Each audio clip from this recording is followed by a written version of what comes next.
what actually happened in Latvia. My partner and I bought a second division pro club. The investor pulled out, walk you through exactly what happened. We want to take the club from the second tier to the first tier. Another great season. Latvia it's a blue ocean. I had to bring a mini investor in to afford Bjorn. October 2022, I started flying to different places. I flew to London, I flew to other parts of Europe, and I met with investors.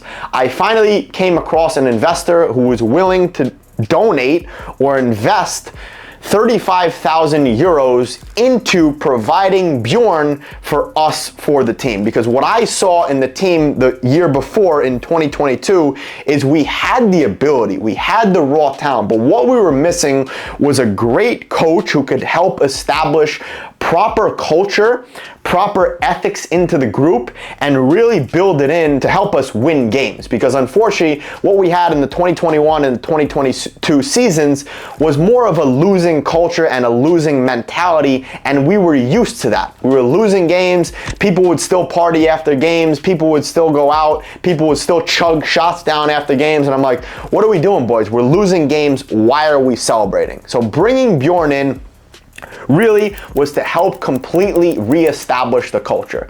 So in November, December 2022, we began our plan for the 2023 season.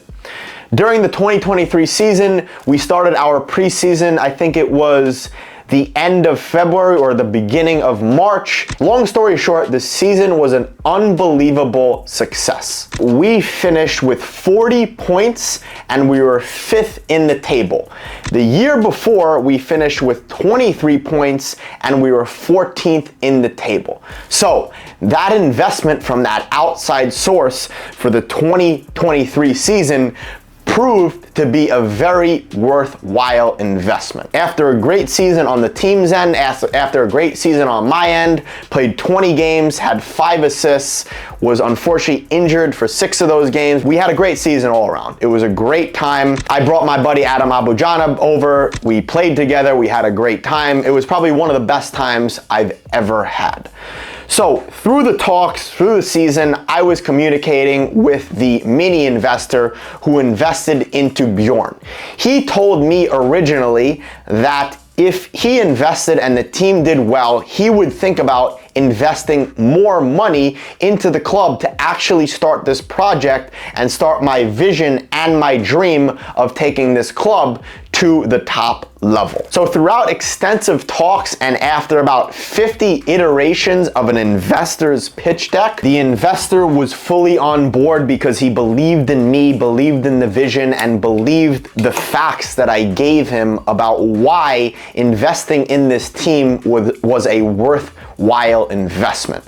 So what we did after we got the investor on board, just with his words, not with his money behind it, we started to have talks with the president of the club at Saldus Levo. He was fully on board with the project. He really liked what we were doing, and what he did is he put us in contact with a couple people, because what we were doing is we were looking to move the club from this small city called Saldus, which is about 90 to 100 minutes from Riga, to a bigger city called Jurmala. The city of Jurmala is a beautiful beach resort. It's about 20 to 30 minutes from the capital city, Riga, and there's a lot of potential there for investment in the real estate market. So this is what the investor was very interested in. He was very into real estate, and he thought that we can use the football club as a way to bring interest to his real estate projects and his redevelopment of areas, which he's an expert in the US. So basically what happened was the former president introduced me to someone at Jurmala that was helping me make the move over there. I met with this gentleman on multiple occasions and we agreed on a potential partnership between the youth club as well as the pro club. Him and I both saw eye to eye and had the same vision of giving Latvian players the chance to play professionally and hopefully play at higher levels throughout Europe. If you don't know, what an investor needs is they need to see an ROI. They need to see a return on their investment. So what we did is we moved this asset that we thought was very valuable to a bigger city so the investor can see more of potential of an ROI on real estate. Also, what I wanted to add real quick here is the investor wanted to be behind closed doors. No one knows his name until now. There's a lot of Latvian media that's trying to put out his name, but no one actually knows who it is and who his name is. So basically what happened was during the 2023 season, he allowed me to put my logo onto this club because I really wanted to fully brand this and fully be the face of the club and fully take it over. So going back to the story, we met with this guy. He introduced us to the council and the local municipality. We met with the local municipality about 2 to 3 times. We seemed to get along quite nicely with them, and the deal there is we were going to be able to use the stadium and we were going to be able to build real estate in the area to help the investor get a return on investment for the money he's pouring in. Football is a business at the end of the day. When you're a player, you don't see these things, but when you go behind the scenes and you start directing things and you start managing things, you see the importance of actually making this a viable business. So after I met with the academy director as well as the municipality, we saw a nice vision. They really believed in the vision, they really believed in the mission, so we went back to the investor and he felt really comfortable because he thought that he could start his real estate projects over there. After that, we ended up coming to a nice agreement with the president in October, November of 2023, where we were going to be able to take over the team. So all we did was we bought the spot from him in the Nākotnes Liga, which is the second tier in Latvia. Obviously, our goal for the 2024 season was to take the club up and promote us to the OptiBet Versliga. So after our last meeting with the city council, we thought that this would be an excellent fit for us, so we proceeded for the license with the Latvian Football Federation. In order to do this, we had to have a local lawyer take care of this because obviously we didn't speak the language, and all this money was coming out of the investors' pocket. We then met with the current president of the Latvian Football Federation, who was an excellent guy. We met with him the first time in his office, and then he gave us approval for us to start posting on social media because the goal was to really build this club up, build this brand up, build this city up, and really make it a national attention for people in the US. We wanted to make American players, American parents, fans of our club, because what we were doing is we were providing and trying to provide a unique opportunity that almost no people have ever seen. So what I did is I used my brand exposure and my brand awareness of over 700,000 followers, and I started posting on social media. The first post was around middle of November. That's when I announced that we bought the club. Then I proceeded for about 40 days on what we were doing. So during this time and during this announcement, I got a lot of hate from locals and a lot of love from internationals and my following, which I fully appreciate. The hate from locals, I don't understand. I don't know why. I don't know if it's jealousy. I don't know what it is. I can't tell you. But you and me both know, if you've been over to Europe, if you've been playing in the lower leagues and the lower systems, you see sometimes there's hate towards foreigners. There's hate towards people that aren't of the culture. You become the scapegoat.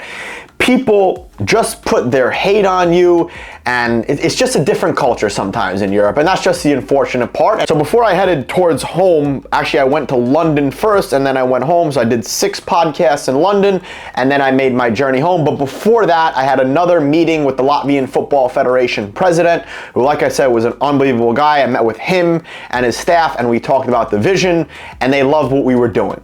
Obviously in Latvia and in parts of Europe, there's not a lot of content creators and not a lot of people who do what I do, so there was a lot of stigma there, and him and his staff actually supported what we're doing because he saw that it was different. And then I went back home and I started to think about the plan to build the squad for the 2024 season.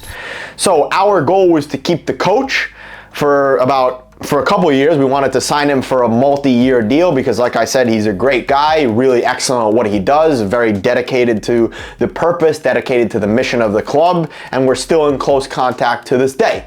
So we were going to keep him on board, and our goal was to take about 4 to 8 players from the year before squad, from the 2023 squad, and bring those players to Jurmala to keep a nice bit of base and a nice bit of culture. And then we're going to bring many new players from throughout the Latvian league, as well as a couple players from the US. During this time, we also found a team manager who was a team manager of the Versliga club who was there before in Jurmala, and he was unbelievable. One of the best guys I've met, very, very competent, does everything right, executes on whatever he needs to. Probably the best guy that I've met in football and one of the best guys that I've met in terms of execution. I started contacting a lot of players throughout the league, the best players throughout the second tier in the Liga. I started contacting a lot of my friends throughout the world who are agents, any players who were interested in coming over from the US. We landed on having 14 players ready for our February 5th preseason. So basically what happened was we got 2 US players who were excellent talents. I think one of them is actually going to sign in the Latvian First League right now. Love to see that. And we were going to have the rest of the guys were going to come into preseason. So we're going to have 14 players ready to sign. The rest of the players were going to come in towards preseason. We already had an apartment rented out. We had an entire complex for the players. Furniture for the players' apartment was already ordered. The WhatsApp group was created. And like I said, preseason was set to begin on February 5th. To put it simply, I don't know if you guys saw on social media, I posted it. The 2 months in mid-December to around beginning of February was probably the hardest couple months or whatever it is, couple weeks of my life.